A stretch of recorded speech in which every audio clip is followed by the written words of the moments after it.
When buyers are looking at condos in Vancouver, one of the first distinctions that actually matters is a construction type, and specifically wood frame versus concrete. Wood frame buildings are almost always cheaper on entry, and that's the appeal. The only issue is that you're not buttoned up in the same way over the long term. In this climate, water intrusion is the biggest enemy, and with wood frame construction, that risk never fully goes away. If a building hasn't been properly rain screened, or if it was poorly executed, rot and mold aren't hypothetical problems, they are inevitable ones. And at a bare minimum, I would not consider a wood frame building that hasn't been rain screened. And even then, you have to accept that ongoing vigilance and maintenance will always be part of home ownership.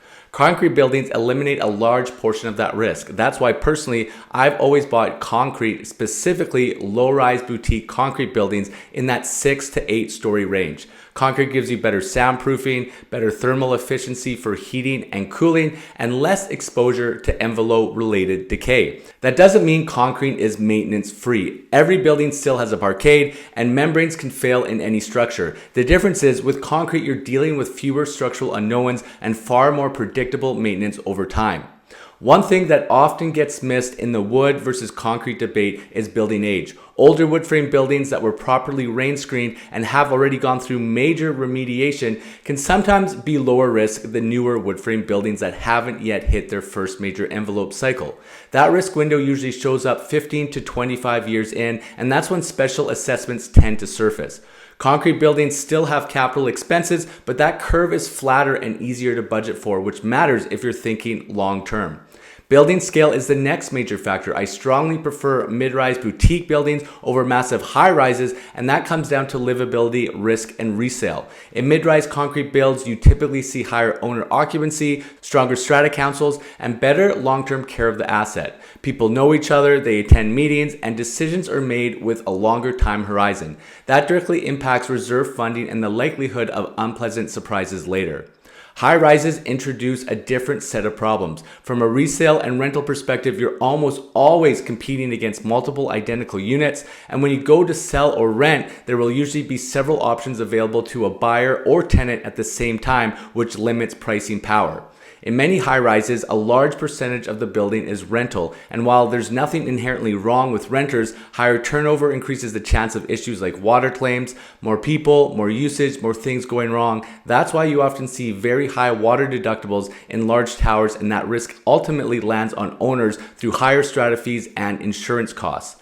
Elevators are another practical consideration that people underestimate. In mid-rise boutique buildings, I like to see 2 elevator lobbies. If one elevator is down or there's a move happening, you don't want daily life to grind to a halt. In larger high-rises, even with multiple elevators, they're often insufficient for the number of residences.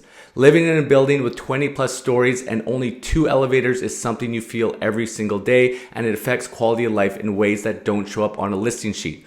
I lived in a building in the OPSO building in Olympic Village, and oftentimes there's issues with elevators, especially on high rise. There's just a lot more mechanical maintenance involved, and we were always waiting for elevators, and it was extremely annoying being up on the 20th plus floor. It's not usable to be able to take the stairs with your groceries, for example. Amenities are another area where I'm very selective, especially as an investor. I prefer sparse, functional amenities, a good gym, bike storage, and maybe a rooftop patio or terrace, and that's it. Once you start adding pools, hot tubs, elaborate common areas, and water features, you introduce complexity and cost. Those amenities drive up strata fees, long-term maintenance obligations, and for many buyers, those fees directly reduce purchasing power because lenders factor them into affordability calculations. There's nothing wrong with a lifestyle if someone values it and can comfortably afford it, but for buyers who care about the bottom line, high strata fees can become a real ownership barrier. Mechanical complexity also matters. Large high-rises often rely on centralized systems that are efficient at scale but expensive to repair or replace. When those systems fail, the costs are significant and unavoidable. Boutique mid-rise buildings tend to have simpler mechanical setups, which makes maintenance more predictable and disruptions less severe. Location and feel are another reason I gravitate toward low-rise to mid-rise boutique buildings. They're often set off just major corridors and feel more like neighborhoods than urban centers, while still being walkable to everything you need. Many of these buildings have commercial units below, and when done properly, that's a real advantage. Everyday services like grocery stores, pharmacies, or good restaurants add convenience and can help subsidize strata fees through commercial revenue. Was the Eleanor building in Mount Pleasant, and it was super, super convenient. There was 2 amazing restaurants down below. There was Elam and then Zorak. They also had a pharmacy and massage therapy as well. So those are little features where you can just pop downstairs, get something from the pharmacy if you're sick, get a massage, or go out for dinner. So a lot of those features are very convenient, and it's also nice when you have those commercial retail units that they also help with your strata fees and future special levies. And the key is intention with all of this. Well-curated commercial space adds value, where poorly planned retail can create noise, turnover, and financial issues.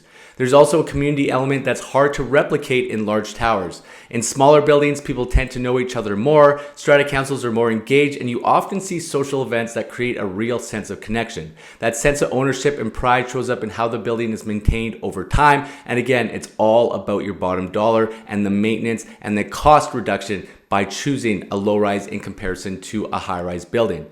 Views are often the trade-off people bring up when you talk about low to mid-rise builds, as you won't get 40-story views in a mid-rise, but that doesn't mean you can't get nothing. If the building sits on a high point on a hill, you think of Cambie or Main Street where it all goes down into the downtown core, you can still capture North Shore Mountain views or city outlooks without paying for the extreme density and complexity that comes with the tower. When you step back, all of these factors tie into one core idea, and that's predictability. Construction type, building scale, amenity load, and governance all compound into how predictable your ownership costs and experience will be over time. Concrete mid-rise boutique buildings don't eliminate risk, but they narrow the range of outcomes. And in my experience, especially for investors and disciplined owner-occupiers, narrowing downside matters far more than maximizing features. Using some real-world experience for myself, I've purchased 3 of these mid-rise concrete boutique buildings in the past. 2 of them I still have as rentals. They are in that Mount Pleasant area, and they check all the boxes that we talked about today. They're all concrete. They all have 2 elevator lobbies. They have sparse amenities, but they do have nice terraces, patio space, and gyms. And I've never had an issue renting them out. I've always been able to garner a higher rent because of those items. The cost because of home ownership has been very limited, because in both of these specific buildings, most of the owners are still original that bought pre-sale. And because of that, these buildings are maintained so very well. We've had the same strata council, the same strata president for years and years. People are so engaged. So for me as an investor, this has been very helpful in keeping those costs down, barely having to pay any special levies. For other people in these types of buildings, they're very attractive to a buyer. And despite market conditions, you can still get some good value in these spots. Another thing to keep in mind, if you are looking for that investor side of things, I do always recommend just looking at a 1-bedroom. This has come up a lot, especially with pricing in Vancouver coming down and declining. Some of these cap rates are starting to improve. I always want my clients to get into 1-bedrooms, and that is for a couple of reasons, especially in these concrete builds, boutique, low-rise. The reason is just overall wear and tear. If you think about it, if you get a 2-bedroom, you're paying more money for that 2-bed. And when you look at the ratios between what you can rent it for and what you purchase for, it doesn't really outweigh the benefit by spending that more amount on that 2-bedroom. Plus, if you rent it out to 2 single individuals, if they both end up having partners, now you have 4 people living in the space with just 1 fridge. If you just have 1 bedroom, if you just have 1 bathroom, it's a lot of wear and tear on your plumbing, on your appliances, on the walls. When they have people over, there could be 6, 7, 8, 10 people in there. They can really increase those maintenance costs on your bottom line. And that's why I really like the 1-bedroom concept. They're very easy to liquidate as well. So if you're thinking of even starting your home buying journey, getting into the market, and perhaps you're buying in a market where it's soft, you can use some equity and keep this as a rental. And by keeping this current purchase as a rental, using some of that equity that you're likely going to see in the next 4 to 5 years to get into something else, having that foresight to understand what you want to do with the property is very, very key as well in making proper property decisions. And if you want to break any of this down and strategize, make sure you book into my calendar. You can scan the QR code below. The link is in the description. Thanks again for your time. See you on the next one.